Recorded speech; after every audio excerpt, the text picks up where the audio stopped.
नमस्कार मित्रांनो, फिजिक्स अकॅडमीमध्ये आपल्या सर्वांचं खूप खूप स्वागत आहे. तर आज आपण या ठिकाणी बघतोय आपल्या थर्मोडायनामिक्सच्या चॅप्टरमधले पुढचे काही इम्पॉर्टंट क्वेश्चन्स. ठीक आहे, ही आपली सिरीज होती. वीकमध्ये तुम्हाला 4 लेक्चर्स हे मिळणार होते. तर त्याच्या रिगार्डिंग आपलं पुढचं लेक्चर आहे या वीकमधलं. त्याच्यामध्ये डिस्कस करणार आहोत आपण काय ॲडव्हान्स लेवलचे क्वेश्चन, म्हणजे जे तुम्हाला थर्मोवरती ॲडव्हान्स लेवलचे क्वेश्चन विचारले जातात, एक्झामला विचारलेले आहेत त्या टाईपचे क्वेश्चन. त्यातले बरेच काय PYQ आहेत, तर व्यवस्थितपणे लक्ष द्या. तसेच सगळ्यात अगोदर लेक्चरला लाईक करा, शेअर करा, सबस्क्राईब करायला विसरू नका. तुम्हाला काय डाऊट असेल तर तुम्ही कमेंट बॉक्समध्ये विचारू शकता. तसेच तुमच्या ज्या फ्रेंड्सना फिजिक्स हा अवघड जातोय त्यांना तुम्ही आपल्या चॅनलशी कनेक्ट करून द्या. त्यांना सोपं बनवण्याचं काम आपण नक्कीच करूया. ओके, वेळ न घालवता आपण लेक्चरला सुरुवात करूया. पहिली गोष्ट, MST CET 2027साठी आपण हा सगळा करतोय. पहिला अटेम्प्ट आहे तुमचा डिसेंबर 2026ला. खूप कमी दिवस आहेत बाळांनो, अभ्यास लवकर सुरू करा. याच्यामध्ये पहिली गोष्ट चॅप्टर आहे आपला थर्मो, आणि याच्यामध्ये आपण बघणार आहोत आज याचे 10 मोस्ट इम्पॉर्टंट जे सगळ्यात जास्त एक्सपेक्टेड आहेत, एक्झामला येऊ शकतात, एक्झाम ओरिएंटेड क्वेश्चन आहेत, ते क्वेश्चन आपण इथं आज बघणार आहोत. ओके, तर सुरुवात करूया. हे आहे आपला आजचा पहिला क्वेश्चन. याच्यामध्ये ओके आहेत क्वेश्चन. पहिले तर गोष्ट एक क्वेश्चन आहे, तुम्ही म्हणणार की असा ग्राफ दिलाय सर, काहीतरी एक टेबल दिलाय मोठासा, असं काही कंडिशन दिलं, तेवढं कसं क्वेश्चन सोडवू आम्ही, आणि हा क्वेश्चन 1 मार्कला. यस बाळांना, हा क्वेश्चन 1 मार्कला आहे.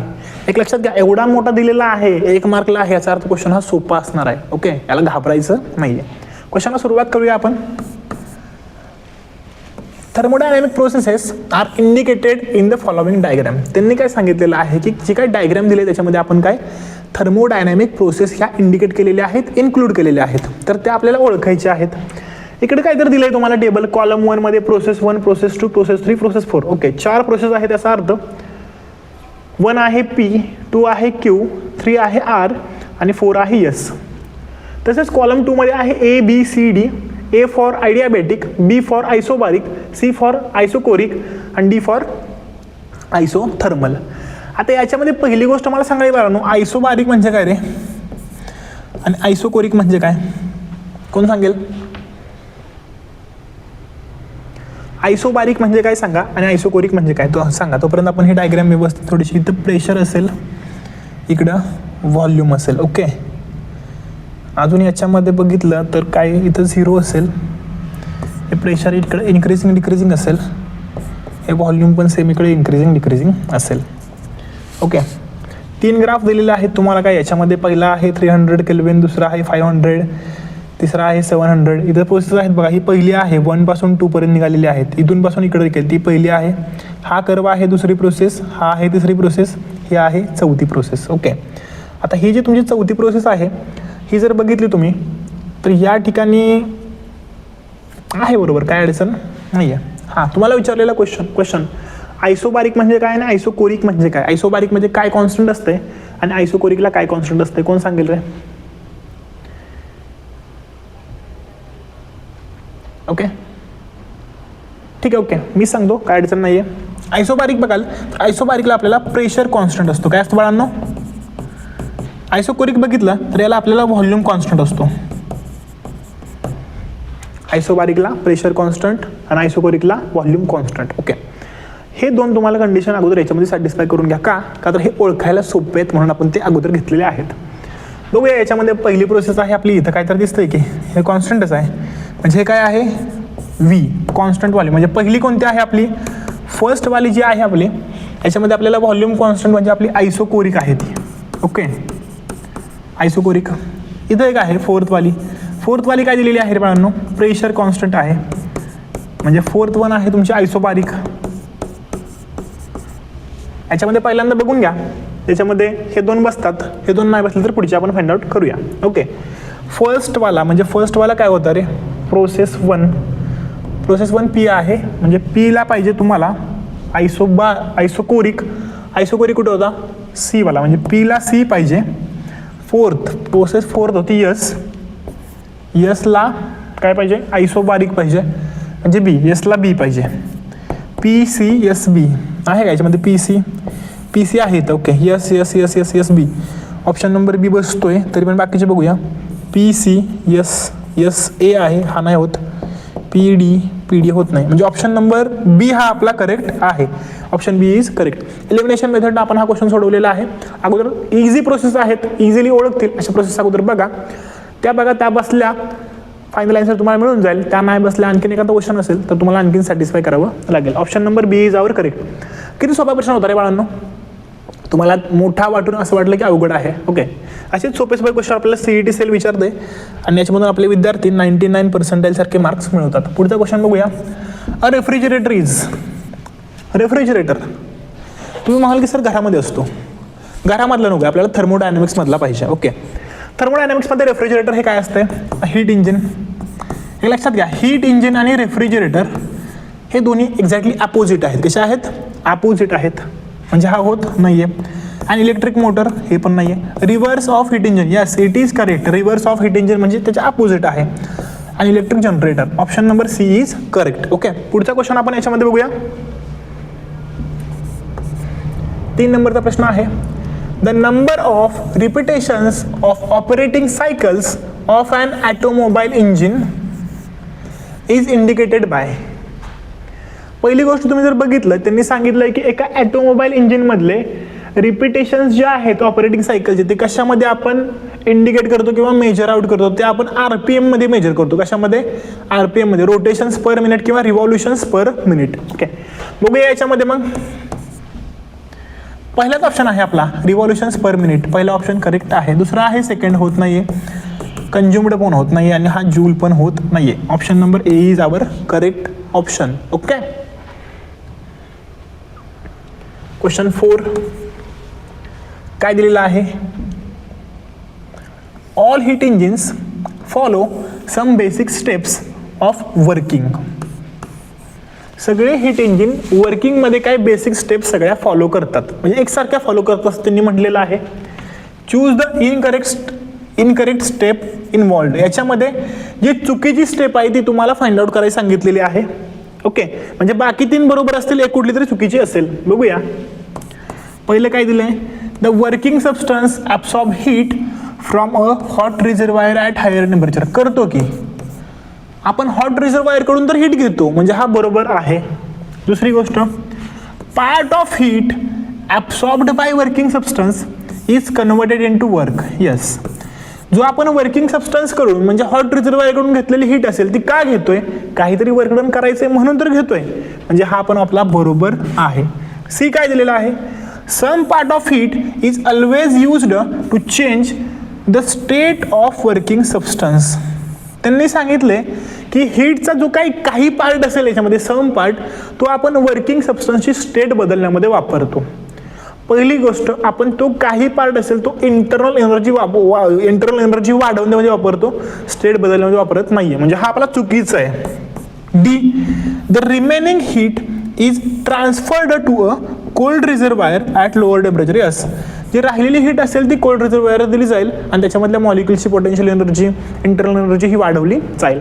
हा पण बरोबर आहे, म्हणजे आपला पर्याय क्रमांक सी हा आपला पर्याय योग्य आहे. Okay, option C is correct.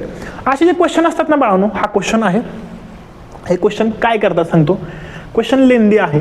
तुमचं काय होतं, तुम्ही हा क्वेश्चन इथं वाचायला घेतला, इथून इथं पोहोचला की तुम्हाला हे विचारतं की वर काय विचारलेलं आहे. इथून इथं पोहोचला हे विचारतं की पहिला ऑप्शन काय आहे. इथं पोहोचला की वरचं सगळं विसरून जातं. म्हणजे लेंदी क्वेश्चन मध्ये एक प्रॉब्लेम आहे, लेंदी क्वेश्चन सोपे असतात परंतु ते एवढे लेंदी असतात की वर काय विचारले हे विसरून जातं. यासाठी आपल्याला काय पाहिजे, यासाठी आपल्याला पाहिजे बाळांनो ऍक्टिव्ह रिडिंग. काय पाहिजे आपल्याला, ऍक्टिव्ह रिडिंग हे केलं पाहिजे. आता ऍक्टिव्ह रिडिंग म्हणजे काय, तर तुम्हाला प्रत्येक शब्दाचा अर्थ हा समजून घेतला पाहिजे. शक्य असेल तर याचा जो काय अर्थ असेल तो इथं लिहून टाका, याचा असेल तो इथं लिहून टाका. हे तुम्हाला इझी पडेल फिजिक्सचे क्वेश्चन सोडवण्यासाठी. का तर हा प्रॉब्लेम बऱ्याच लोकांना येतो. खाली वाचत आलोय, म्हणजे पॅराग्राफ सारखा क्वेश्चन आहे, हा पण पॅराग्राफच आहे सेम. ओके, तो खाली जेव्हा वाचत होतो वर काय दिले हे आपल्याला विसरून जातं आणि त्यामुळे आपल्याला क्वेश्चन टॅकल होत नाहीत. ऍक्टिव्ह रिडिंग त्यासाठी करा. ऑप्शन सी हा करेक्ट आहे. पुढचा बघूया. या ठिकाणी आपण क्वेश्चन नंबर 5 दिलेला आहे. बघूया. In the refrigerator freezer is kept in the top most part so that. त्यांनी काय विचारलेलं आहे की रेफ्रिजरेटरमध्ये फ्रीझरचा जो काही सेक्शन असतो तो सगळ्यात वर का दिलेला असतो. तो वर का दिलेला असतो का तर आपला सगळा जो आतमधला चेंबर आहे तो व्यवस्थितपणे आणि सगळ्यात फास्टरली कूल व्हावा यासाठी. बघूया याच्यामध्ये full chamber of the fridge is quickly cooled. Yes, it is correct. B, motor is not affected. काही होत नाही यानं, म्हणजे हा चुकीचा आहे. Lost heat can be taken from the surrounding. मग आपण बंद ठेवलाय, तो कशाला ठेवलेला आहे. More heat is taken from surrounding. हा पण होत नाही. ऑप्शन ए आपला हा करेक्ट आहे. Okay, option number A is correct. पुढचा क्वेश्चन आहे 6 नंबरचा क्वेश्चन दिलेला आहे. काय दिलेला आहे. If the door of the refrigerator is kept open then which of the following is true. त्यांनी सांगितलेलं आहे की आपल्याकडून जर रेफ्रिजरेटरचं दार हे ओपन राहिलं तर याच्यापैकी ट्रू कंडिशन कोणती असेल. ओके, बघूया. पहिली कंडिशन काय आहे. Room is cooled. सगळी रूम आहे आपली, ज्या रूममध्ये आपला रेफ्रिजरेटर बसवलेला आहे त्या अख्खी रूम थंड होऊन जाईल. दुसरी गोष्ट, रूम इज हीटेड. त्या अख्खी रूम तुमची हीट होऊन जाईल. तिसरी गोष्ट, room is either cooled or heated. ती गार होईल किंवा गरम होईल. आणि फोर्थ आहे, room is neither cooled nor heated. ती गार पण होणार नाही, गरम पण होणार नाही. म्हणजे हा तर होत नाही. पहिली गोष्ट बाळांनो एक लक्षात घ्या, रेफ्रिजरेटर जो आहे तो डिझाईन केलेला असतो तेवढ्या स्पेसिफिक पार्टला कूल करण्यासाठी. ओके, आपण म्हणतो की हे कूल होतंय, परंतु याच्यामध्ये आपण काय करतो, हीट आहे ती हीटचा जास्त वापर करतो आणि त्या सबस्टन्सला गरम करत असतो तेवढी स्टेट मेंटेन करण्यासाठी. मग जर तुम्ही त्याचं दार ओपन ठेवलं चुकून किंवा ओपन राहिलं तुमच्याकडून तर त्यावेळी काय होणार आहे, तो आतमधला जो पार्ट आहे त्याच्यामध्ये आपलं ॲटमॉस्फेरिक टेम्परेचर घुसणार आहे, ॲटमॉस्फिअरचे मॉलिक्युल्स घुसणार आहेत आणि त्यामुळे काय होणार आहे, तो अख्खा रूम जो आहे तो रूम पूर्ण गरम होईल. काय होईल, गरम होईल. का तर हा अपोजिट काम करतोय आपला, हीट इंजिन सारखं काम करतो जेव्हा आपण ह्याला उलटा वापरणार आहे तेव्हा. त्यामुळे हा तुमचा रूम हा हीट होईल. Option number B is correct. आपल्याला वाटते कूल होईल, कूल होणार नाहीये. दार बंद असेल तेव्हा आतला पार्ट फक्त कूल असतो, समजलं. बाहेरचा जो पार्ट असतो, तुम्ही जर असा रेफ्रिजरेटर एकदम चालू ठेवला 10-15 तास तर त्याचा काही पार्ट हा गरम होईल पाठीमागचा. सच लाईक एज दॅट हा पण पार्ट तुम्हाला इथं हॉट होताना बघायला मिळेल. पुढचा क्वेश्चन जर बघितला, क्वेश्चन नंबर 7 काय आहे बघूया याच्यामध्ये. A refrigerator takes 500 calorie heat. रेफ्रिजरेटरनं 500 कॅलरी हीट घेतली at the temperature of 260 kelvin. 260 kelvin एवढ्या टेम्परेचरवरती. At 300 kelvin the heat rejected will be. त्यांनी काय सांगितलेलं, एक हीट घेतलेली आहे, एक हीट रिजेक्ट केलेली आहे. आता याच्यामध्ये आपल्याकडे 2 हीट आहेत, रेफ्रिजरेटर आहेत, म्हणजे आपली कार्नॉट सायकलची केस आपल्याला इथे सॅटिस्फाय होते. कार्नॉट कंडिशन काय आहे रे बाळांनो, कंडिशन आहे आपली Q1/Q2 is equal to T1/T2. ही आहे कंडिशन. व्यवस्थित बघितलं याच्यामध्ये आपल्याला 2 टेम्परेचर दिलेले आहेत. ओके, मग आपले जे लोअर टेम्परेचर काय आहे रे,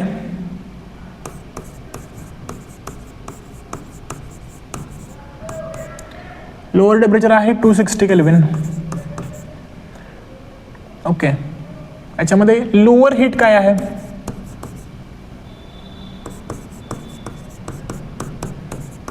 $500 कॅलरी. त्यानंतर आपली हायर टेम्परेचर काय आहे दिलेला आहे 300 केल्विन.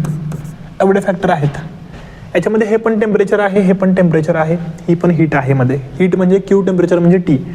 आता याच्यामध्ये एक लक्षात घ्या, हायर जे असतंय ते काय आहे, हायर आहे आपला Q1 आणि लोअर आहे आपला Q2. आता तिकडून आपण तिकडे निघालेलो आहे, म्हणजे हायर दिलेलं आहे. हे काय आहे, temperature. This is the T1.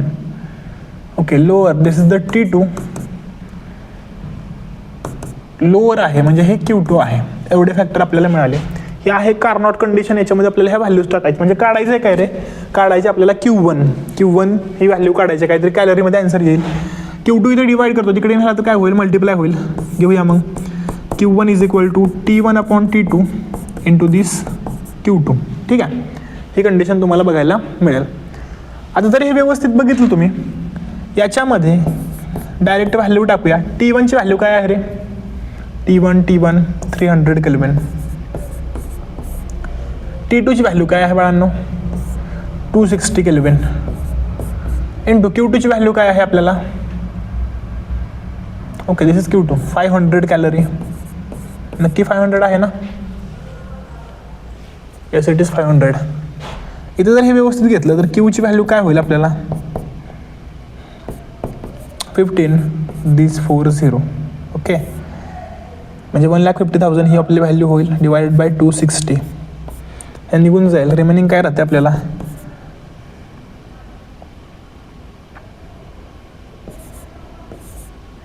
15,000 upon 26 केस राहील.